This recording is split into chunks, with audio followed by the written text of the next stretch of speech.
Coach Sabatini, a tough 14-5 loss to Cornell today. Not a kind of game you wanted. Your assessment? Yeah, no, I mean, yeah, just back to the tale of two halves. First and foremost, that's a very talented Cornell team, senior laden, focused, playing with an awful lot of confidence, and playing at home. So we knew that if we couldn't make them uncomfortable at all, it was going to be a tough go at it. And we had a couple of turnovers in the first half, and it was 6-4. And it wasn't our guys' fault that the referees they're calling penalties, and we were going man up.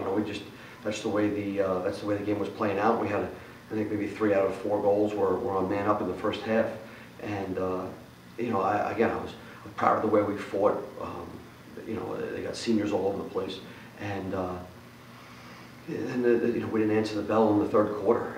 The third quarter came out, they got one off the face-off, and then when you start to play from behind, and we struggled at the face-off. Actually, Chris Clark has been wonderful for us all year long, and he just ran into a guy that it was just he got the best of him, and the stats don't necessarily tell the truth of it, and then they, once they started to smell a little blood and feel a little confident, and then they started pushing out a little bit.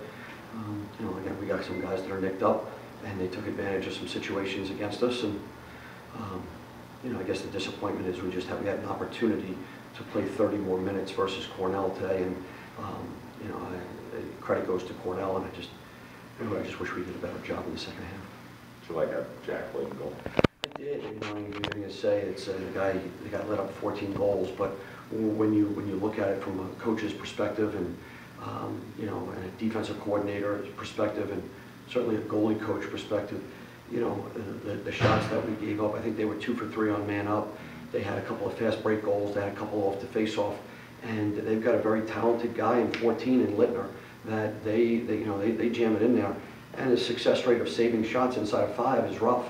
I think he let in 1 or 2 maybe that were outside of 10, and Busick was 1 on man up, and that guy can shoot it.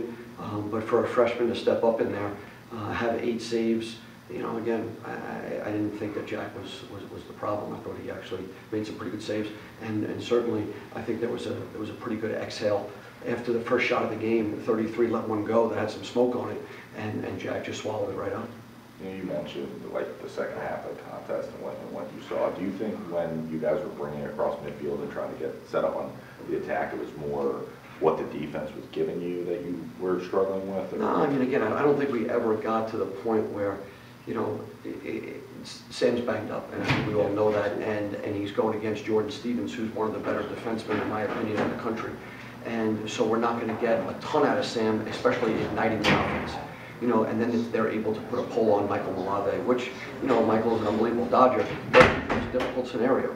So then we start to rely on, beating short sticks, and some of their short sticks are pretty good. It's a very good defensive team as well as offensive team. That's, we played some pretty complete teams this year. That was probably the most complete team I think that we played in regards to the face-off guy, the wing play, long defensively, and pretty confident and older offensively.